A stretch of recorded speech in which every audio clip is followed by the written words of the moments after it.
कभी नोटिस किया है, महीने की सैलरी अकाउंट में आती है और कुछ घंटों के लिए ऐसा लगता है जैसे जिंदगी फाइनली कंट्रोल में आ गई है। You open your banking app, balance थोड़ा हेल्दी दिखता है, दिमाग में प्लान्स शुरू हो जाते हैं। इस बार थोड़ा इन्वेस्ट भी करूंगा, इमरजेंसी फंड बनाऊंगा, अननेसेसरी खर्च कम कर दूंगा। और फिर समहाउ 10-12 दिन बाद वही बैलेंस फिर से दुबला पतला हो जाता है। ईएमआई, खाने पीने का खर्च, दोस्तों के साथ बाहर जाना, अचानक आया Amazon ऑर्डर, एक नया फोन क्योंकि पुराना लैग कर रहा था। और महीने के आखिर तक वही पुराना सवाल, यार पैसे जाते कहाँ हैं? और ऑनेस्टली ये सिर्फ पैसों की प्रॉब्लम नहीं है, ये फीलिंग उससे कहीं ज्यादा हैवी होती है। क्योंकि जब आप 23, 24, 25 की उम्र में होते हो, तब एक इनविजिबल रेस चल रही होती है। कोई लिंक्डइन पर प्रमोशन डाल रहा है, कोई दुबई ट्रिप, कोई स्टार्टअप शुरू कर चुका है, कोई क्रिप्टो से ओवरनाइट एक्सपर्ट बन गया है, और आप बस कैलकुलेट कर रहे होते हो कि अगले महीने क्रेडिट कार्ड बिल कैसे क्लियर होगा। वियर्ड थिंग इज, बाहर से सब नॉर्मल दिखता है, आप काम कर रहे हो, इनकम है, बिजी हो, रिस्पॉन्सिबल हो, लेकिन अंदर कहीं न कहीं एक डर बैठा रहता है कि क्या मैं कभी फाइनेंशियली फ्री हो पाऊंगा? और यही वो सवाल है जिसके बारे में मैं बहुत ज्यादा सोचता हूं। मेरा नाम निक नहीं है, लेकिन ऑनेस्टली मैं भी उन लोगों में से हूं जो शायद जरूरत से ज्यादा टाइम स्पेंड करते हैं पैसे, फाइनेंशियल साइकोलॉजी और वेल्थ बिल्डिंग पैटर्न्स को समझने में। क्यों कुछ लोग 30 की उम्र से पहले 1 करोड़ बना लेते हैं, जबकि कुछ लोग 45 तक भी पेचेक टू पेचेक जी रहे होते हैं। और जितना मैंने ऑब्जर्व किया है, 1 करोड़ बचाने का सीक्रेट कोई मैजिकल स्टॉक टिप नहीं है, कोई हिडन क्रिप्टो कॉइन नहीं, कोई 7 दिन में अमीर बनो वाला नॉनसेंस नहीं। असल सीक्रेट थोड़ा अनकंफर्टेबल है, क्योंकि वो आपको आपकी हैबिट्स, आइडेंटिटी, ईगो और डेली डिसीजंस के सामने खड़ा कर देता है। और शायद सबसे शॉकिंग बात यह है कि 1 करोड़ कमाना मुश्किल नहीं है, 1 करोड़ बचाना मुश्किल है। डिफरेंस समझ रहे हो? क्योंकि आज की दुनिया आपको रिच दिखने के लिए रिवॉर्ड करती है, एक्चुअली रिच बनने के लिए नहीं। और अगर आपने इस फर्क को जल्दी समझ लिया, तो 30 से पहले 1 करोड़ सिर्फ सपना नहीं रहेगा। यह वीडियो किसी लॉटरी फैंटेसी के बारे में नहीं है, ये उस माइंडसेट शिफ्ट के बारे में है जो धीरे धीरे आपकी पूरी फाइनेंशियल जिंदगी बदल सकता है। तो चलो बात करते हैं ऑनेस्टली, प्रैक्टिकली और थोड़ा ब्रूटली भी, कि आखिर 30 से पहले 1 करोड़ बचाना पॉसिबल कैसे है। सबसे पहले एक अनकंफर्टेबल ट्रूथ, अगर आपकी उम्र अभी 20 से 25 के बीच है, तो आपके पास दुनिया की सबसे वैल्यूबल चीज है, टाइम। और फनी बात यह है कि इसी चीज को यंग लोग सबसे कैजुअली वेस्ट कर देते हैं। देखो, कंपाउंडिंग सिर्फ इन्वेस्टमेंट्स में नहीं होती, कंपाउंडिंग हैबिट्स में भी होती है, स्किल्स में भी, रेप्यूटेशन में भी, नेटवर्क में भी, और अनफॉर्चुनेटली बैड फाइनेंशियल डिसीजंस में भी। मान लो 2 लोग हैं, एक ने 22 की उम्र में इन्वेस्टिंग शुरू कर दी, सिर्फ 15-20 हजार महीने। दूसरा सोचता रहा, यार सैलरी थोड़ी बढ़ जाए फिर शुरू करूंगा, अभी तो एंजॉय करने की उम्र है, इन्वेस्टमेंट बाद में देखेंगे।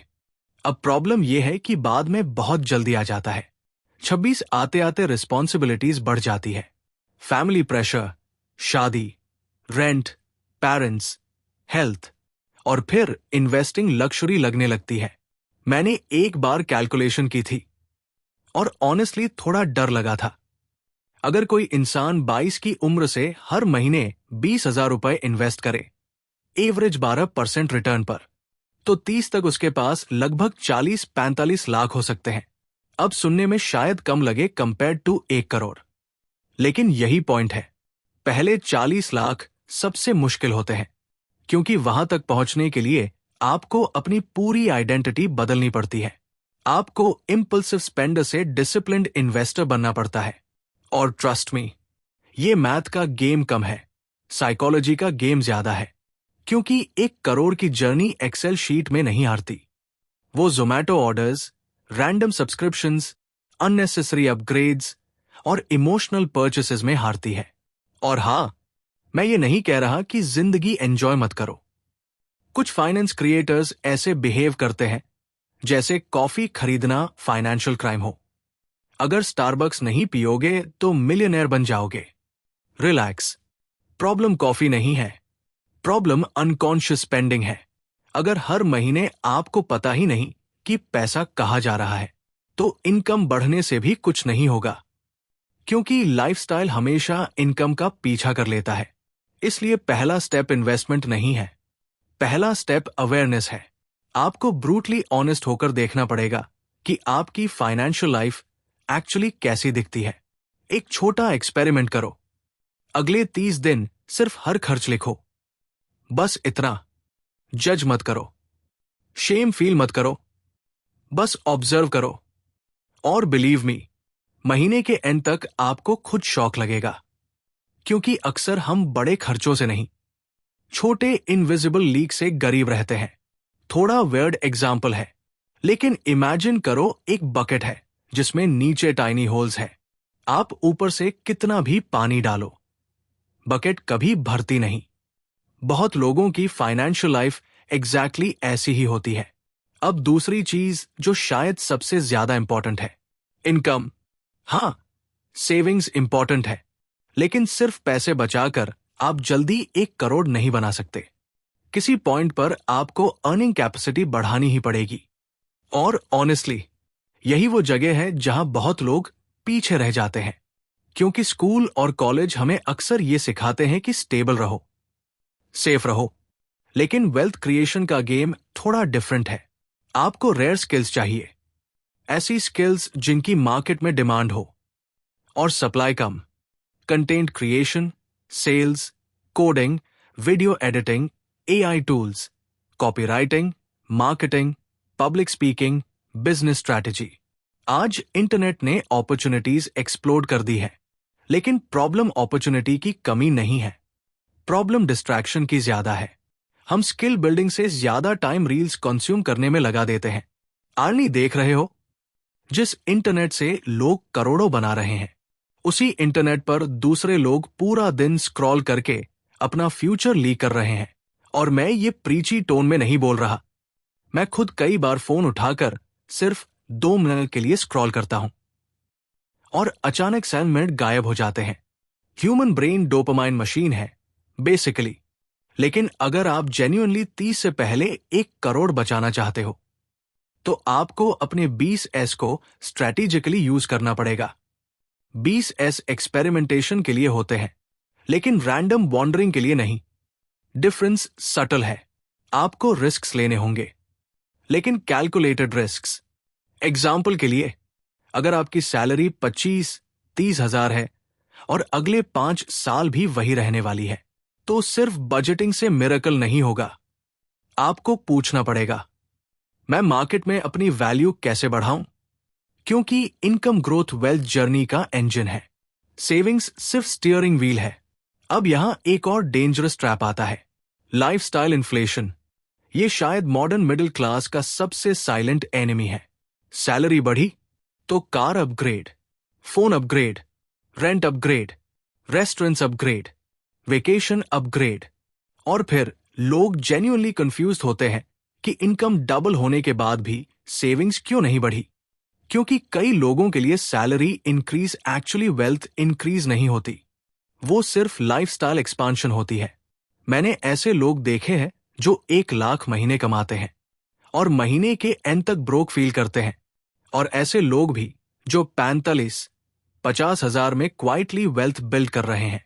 डिफरेंस इनकम नहीं था, डिफरेंस प्रायोरिटीज थी। वेल्थ अक्सर बहुत बोरिंग दिखती है। सीरियसली, रिच बनने की प्रोसेस इंस्टाग्रामेबल नहीं होती। वो सैटरडे नाइट पर घर बैठकर सीखना है, जबकि बाकी लोग पार्टी में।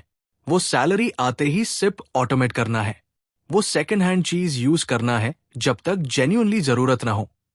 वो दूसरों को इंप्रेस करने की एडिक्शन छोड़ना है। और ऑनेस्टली, यही सबसे हार्ड पार्ट है, क्योंकि ह्यूमंस लॉजिकल कम, इमोशनल ज्यादा होते हैं।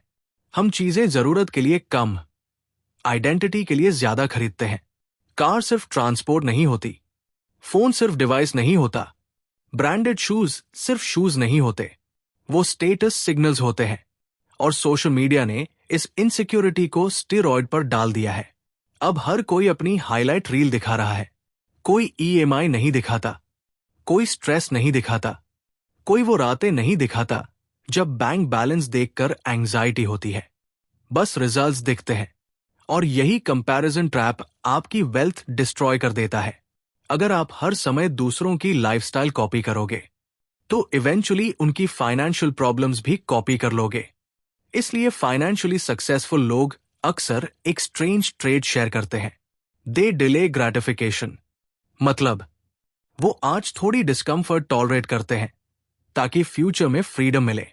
और फ्रीडम, ऑनेस्टली, लक्जरी प्रोडक्ट से कहीं ज्यादा पावरफुल फीलिंग है।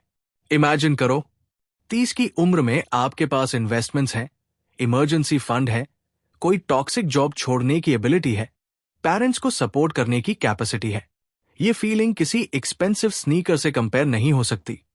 अब प्रैक्टिकल बात करते हैं। अगर किसी को 30 से पहले 1 करोड़ टारगेट करना है तो ब्रॉडली 3 चीजें साइमल्टेनियसली करनी पड़ेंगी। इनकम अग्रेसिवली बढ़ानी, एक्सपेंसेस इंटेंशनली कंट्रोल करने और इन्वेस्टमेंट्स कंसिस्टेंटली ग्रो करने। तीनों जरूरी है। एक भी मिसिंग हुआ इक्वेशन वीक हो जाती है। अब इन्वेस्टमेंट्स की बात। बहुत लोग इन्वेस्टिंग को अननेसेसरली कॉम्प्लिकेटेड बना देते हैं। Candlestick patterns, crypto hype, next multibagger, Telegram tips, और एंड में कंफ्यूजन इतना बढ़ जाता है कि वो शुरू ही नहीं करते। लेकिन हिस्टोरिकली देखा जाए, long term wealth creation boring consistency से आती है। Index funds, mutual funds, equity exposure, long term compounding. बस, हां, ये सेक्सी नहीं लगता, कोई ड्रामेटिक थंबनेल नहीं बनेगा। इस हिडन स्टॉक ने मुझे ओवरनाइट करोड़पति बना दिया। लेकिन बोरिंग सिस्टम्स अक्सर फ्लैशी हैक से ज्यादा रिलायबल होते हैं। मान लो कोई 24 की उम्र में हर महीने 40,000 इन्वेस्ट कर रहा है। अगर उसकी इनकम धीरे धीरे बढ़ती है और वो इन्वेस्टमेंट्स भी बढ़ाता जाता है तो 30 तक 1 करोड़ रियलिस्टिक हो सकता है, स्पेशली अगर बोनसेस, साइड इनकम और इक्विटी ग्रोथ भी ऐड हो जाए। लेकिन यहां एक हिडन फैक्टर है जो लोग इग्नोर करते हैं। कंसिस्टेंसी इमोशनली डिफिकल्ट होती है। बुल मार्केट में सब जीनियस फील करते हैं, लेकिन मार्केट गिरते ही पैनिक शुरू हो जाता है और वही वेल्थ ट्रांसफर होता है पेशेंट लोगों के पास। मैंने कई लोगों को देखा है जो इन्वेस्टिंग शुरू करते हैं, फिर 6 महीने बाद बोर हो जाते हैं क्योंकि रिजल्ट्स ड्रामेटिक नहीं है। लेकिन कंपाउंडिंग माइक्रोवेव नहीं है, वो स्लो कुकर है। शुरुआत में कुछ होता हुआ दिखता नहीं, फिर अचानक ग्रोथ एक्सेलरेट होने लगती है। एग्जैक्टली जैसे जिम, पहले 3 महीने मिरर में बेयरली फर्क दिखता है, लेकिन अगर कोई 3 साल कंसिस्टेंट रहे, ट्रांसफॉर्मेशन इनसेन हो सकता है। मनी भी ऐसा ही बिहेव करता है। और ऑनेस्टली, शायद इसलिए बहुत कम लोग वेल्दी बनते हैं, क्योंकि कंसिस्टेंसी बोरिंग लगती है। ह्यूमंस एक्साइटमेंट चाहते हैं। अब एक चीज जो शायद हर्ष लगे, लेकिन जरूरी है, अगर आप जेन्युइनली सीरियस हो 1 करोड़ बचाने के बारे में, तो आपको कुछ लोगों को डिसपॉइंट करना पड़ेगा। क्योंकि हर वीकेंड बाहर नहीं जा पाओगे, हर ट्रेंड फॉलो नहीं कर पाओगे, हर गैजेट अपग्रेड नहीं कर पाओगे, और कई बार लोग आपको कंजूस भी बोलेंगे। फनी थिंग, जब वही इन्वेस्टमेंट्स फ्यूचर में फ्रीडम देंगे, तब लोग आपको स्मार्ट बोलेंगे। सोसाइटी अक्सर डिलेड रिजल्ट्स को देखकर ओपिनियंस बदलती है। इसलिए शुरुआत में वैलिडेशन मत ढूंढो। सिस्टम्स बनाओ, automatic SIPs, separate savings account, emergency fund, skill building schedule, side hustle experiments. Systems emotion से स्ट्रॉन्गर होते हैं, क्योंकि मोटिवेशन अनरिलायबल है। कुछ दिन हाई होगी, कुछ दिन बिल्कुल जीरो। लेकिन अगर सिस्टम ऑटोमेटेड है तो प्रोग्रेस चलती रहती है। अपसाइड हसल्स की बात करें, ऑनेस्टली, आज के टाइम में सिर्फ एक इनकम सोर्स थोड़ा रिस्की हो गया है। इंटरनेट ने अपॉर्चुनिटीज ओपन कर दी है। Freelancing, digital products, YouTube, editing, consulting, affiliate marketing, AI based services. लेकिन अगेन, लोग अक्सर साइड हसल को भी इंस्टेंट मनी मशीन समझ लेते हैं। रियलिटी थोड़ी बोरिंग है। पहले लंबे टाइम तक ऑलमोस्ट कोई रिजल्ट नहीं आता। आप वीडियोस डालते हो, व्यूज नहीं आते, स्किल सीखते हो, क्लाइंट्स नहीं आते, कंसिस्टेंसी रखते हो, फिर भी ग्रोथ स्लो होती है। और यही फेज डिसाइड करता है कि कौन आगे जाएगा। क्योंकि सक्सेसफुल लोग एक्स्ट्रॉर्डिनरी नहीं होते हमेशा।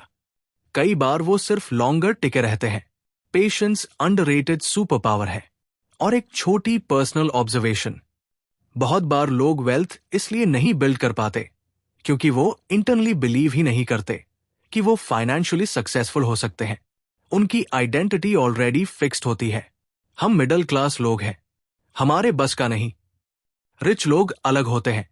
लेकिन ऑनेस्टली, वेल्थ पहले बैंक अकाउंट में नहीं बनती, वो पहले माइंडसेट में बनती है। आप कैसे डिसीजंस लेते हो, किस चीज को नॉर्मल मानते हो, किस एनवायरनमेंट में रहते हो, किस तरह के लोगों के साथ टाइम स्पेंड करते हो, ये सब क्वाइटली आपकी फाइनेंशियल फ्यूचर शेप कर रहा होता है। अगर आपके आसपास हर कोई इंपल्सिव स्पेंडिंग नॉर्मलाइज कर रहा है तो डिसिप्लिन रहना बहुत मुश्किल हो जाएगा। Environment matters a lot. अब यहां एक इंपॉर्टेंट डिस्टिंक्शन है। 1 करोड़ बचाने का मतलब मिजरेबल लाइफ जीना नहीं है। कुछ लोग फाइनेंस एडवाइस को पनिशमेंट बना देते हैं। No fun, no travel, no enjoyment, सिर्फ स्प्रेडशीट्स। That's not sustainable. आपको जिंदगी एंजॉय करनी चाहिए, लेकिन इंटेंशनली। माइंडलेस स्पेंडिंग और मीनिंगफुल स्पेंडिंग अलग चीजें हैं। अगर कोई एक्सपीरियंस जेन्युइनली आपकी लाइफ एनरिच कर रहा है, ग्रेट। लेकिन अगर स्पेंडिंग सिर्फ बॉर्डम, लोनलीनेस, इनसिक्योरिटी या सोशल प्रेशर से ड्रिवन है, देन पॉज। कई बार हम शॉपिंग नहीं कर रहे होते, हम इमोशंस रेगुलेट कर रहे होते हैं। और ये रियलाइजेशन थोड़ा अनकंफर्टेबल होता है। अब इमेजिन करो, आप 29 के हो और आपके पास 1 करोड़ इन्वेस्टेड है। क्या बदलेगा? शायद आपकी पूरी पर्सनैलिटी ओवरनाइट चेंज नहीं होगी, लेकिन स्ट्रेस बदल जाएगा, डिसीजंस बदल जाएंगे, फियर कम हो जाएगा, ऑप्शंस बढ़ जाएंगे। और मनी का सबसे पावरफुल फीचर यही है, ऑप्शंस। वो आपको टाइम खरीदने देता है, फ्रीडम खरीदने देता है, पीस खरीदने देता है। और शायद इसलिए फाइनेंशियल इंडिपेंडेंस इतना इमोशनल टॉपिक है, क्योंकि डीप डाउन लोग सिर्फ लक्जरी नहीं चाहते, वो कंट्रोल चाहते हैं। अपने टाइम पर कंट्रोल, अपने चॉइसेस पर कंट्रोल, अपने फ्यूचर पर कंट्रोल। और ऑनेस्टली, यही एडल्टहुड का असली वर्जन है। अब एक और थिंग जो रेयरली डिस्कस होती है, हेल्थ। अगर आप पैसा बनाते बनाते खुद को डिस्ट्रॉय कर दोगे तो इक्वेशन इनकम्प्लीट है। क्योंकि वेल्थ सिर्फ नेट वर्थ नहीं होती, एनर्जी भी वेल्थ है, रिलेशनशिप्स भी वेल्थ है, मेंटल पीस भी वेल्थ है। मैंने ऐसे लोग देखे हैं जिनके पास पैसा बहुत था, लेकिन जिंदगी एंजॉय करने का टाइम नहीं। और ऐसे लोग भी जिनके पास एवरेज इनकम थी, लेकिन वो इंटरनली फुलफिल्ड थे। बैलेंस क्लीशे लगता है, लेकिन सच है। फाइनेंशियल गोल्स पावरफुल होने चाहिए, ऑब्सेसिव नहीं।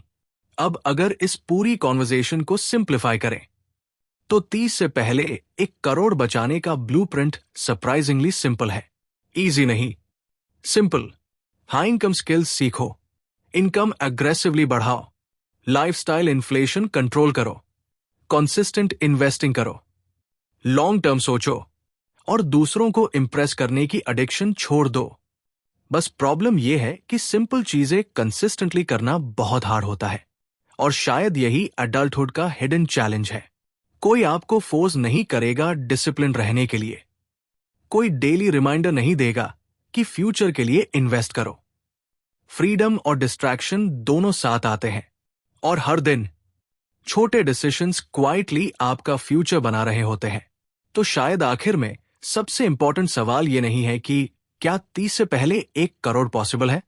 पॉसिबल तो है, बहुत लोगों ने किया है, और आने वाले समय में इंटरनेट इकोनॉमी की वजह से और भी लोग करेंगे।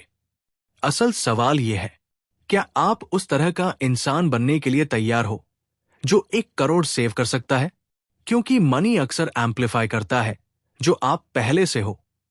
अगर हैबिट्स केओटिक है, इनकम बढ़ने पर केओस भी बढ़ेगा। अगर डिसिप्लिन स्ट्रांग है तो वेल्थ भी धीरे धीरे बिल्ड होगी। और ऑनेस्टली शायद यही सबसे होपफुल बात है। आपको ओवरनाइट जीनियस बनने की जरूरत नहीं, परफेक्ट होने की जरूरत नहीं। बस थोड़ा ज्यादा इंटेंशनल होना है, थोड़ा कम कंपैरिजन, थोड़ा कम इंपल्सिव स्पेंडिंग, थोड़ा ज्यादा पेशेंस, थोड़ा ज्यादा लॉन्ग टर्म थिंकिंग। बस इतना। क्योंकि इमेजिन करो, अगर अगले 5-7 साल आप जेन्युइनली फोकस रहे, स्किल्स बिल्ड की, इन्वेस्टमेंट्स कंसिस्टेंट रखी, लाइफस्टाइल को कंट्रोल किया, तो फ्यूचर का आपका वर्जन शायद आज के आपको पहचान भी न पाए। और ये ट्रांसफॉर्मेशन सिर्फ बैंक बैलेंस की नहीं होगी, ये कॉन्फिडेंस की होगी, सिक्योरिटी की होगी, पीस की होगी। एक दिन शायद आप अपने बैंकिंग ऐप को देखोगे और पहली बार पैनिक नहीं होगा। पहली बार ऐसा लगेगा कि जिंदगी सिर्फ सर्वाइव करने के लिए नहीं चल रही, बल्कि बिल्ड करने के लिए चल रही है। और शायद वही मोमेंट असली वेल्थ है। तो अगर अभी आपकी फाइनेंशियल लाइफ मेसी लग रही है, don't panic. Her financially strong इंसान कभी कंफ्यूज्ड बिगिनर था। बस शुरुआत करो, छोटी सही लेकिन ऑनेस्ट शुरुआत। क्योंकि कंपाउंडिंग सिर्फ पैसे में नहीं, डिसीजंस में भी होती है। और आज लिया गया एक डिसिप्लिन डिसीजन फ्यूचर में आपकी पूरी जिंदगी बदल सकता है।